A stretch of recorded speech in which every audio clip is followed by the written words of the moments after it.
Hello everyone, REM here, and welcome back to another episode of Cenozoic Spotlight. Today, we're talking about the Chalicotherium. Its name means the pebble or gravel beast, which is a little strange, but this animal overall is pretty strange, so I guess it fits.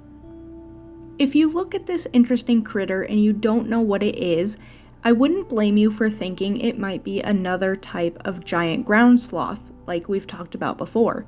It has that same sloped shape, long forearms, and big claws on the front.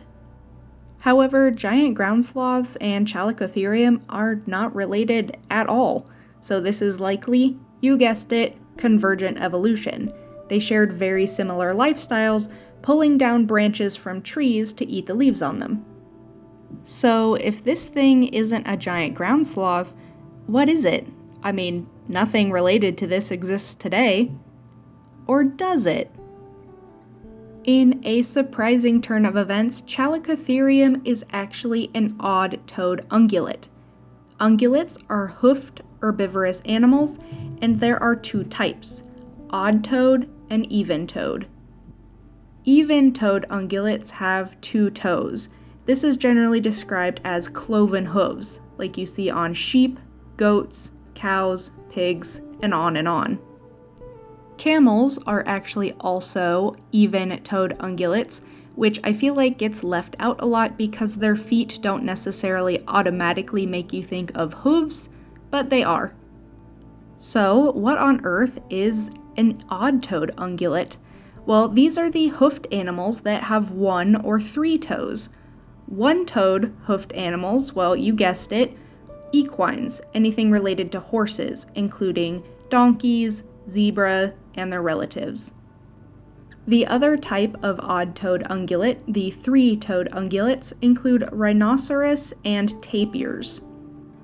Now, you might be thinking that rhinos and elephants probably have very similar feet, but they actually don't. Elephants are not ungulates, while rhinos are.